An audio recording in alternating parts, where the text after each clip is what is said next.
तो परम ज्ञानी है, लेकिन जब वो जमीन का स्पर्श करता है, पैदा होते ही उसको माया व्याप्त हो जाती है। अब सुखदेव जी को ये बात पता थी, इसलिए वो माँ के गर्भ से निकलना ही नहीं चाहते थे। तो उस समय साक्षात नारायण ने आ करके उनको ये वचन दिया कि आप जो है माया आपको ग्रसित नहीं करेगी, आप माया के बंधन से मुक्त रहेंगे। तब वो माँ के गर्भ से निकले और गर्भ से निकलते ही वो जंगल की ओर चले गए।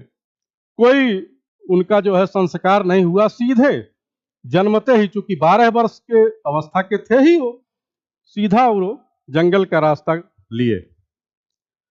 पीछे पीछे व्यास जी जो है गए, कुछ प्रयास किए, लेकिन वो वापस नहीं आए। और उसके बाद फिर व्यास जी ने ये सब रचनाएं किया। फिर उनको अभी समय ध्यान में आया, जब उन्होंने भागवत कथा अपनी पूरी कर ली, तो अधिकारी जान करके कि जो है सुखदेव ही उसके स्वाभाविक अधिकारी हैं, इनके माध्यम से श्रीमद् भागवत कथा का संसार में प्रचार होना चाहिए।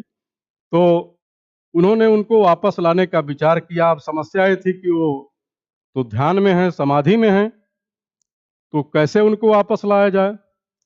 तो भागवत के ही कुछ श्लोकों को अपने शिष्यों को उन्होंने कंठस्थ कराया और जंगल में जाकर के कहा कि व्यास सुखदेव जी के सामने जा करके आप इस प्रसंग को गाइए। तो जो 2-4 श्लोक शिष्यों को याद था, वो जा करके उन्होंने, जैसे ही सुखदेव जी जो समाधिस्थ बैठे थे उनके सामने ये शुरू किया, गान शुरू किया।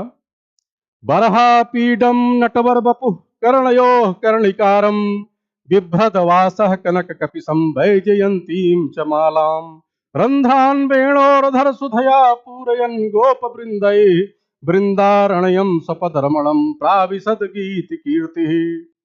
ये श्री कृष्ण की उस छवि का वर्णन है जब वो अपने घर से वृंदावन की ओर गाय चराने के लिए गायों और गोपालों के साथ में प्रवेश कर रहे हैं।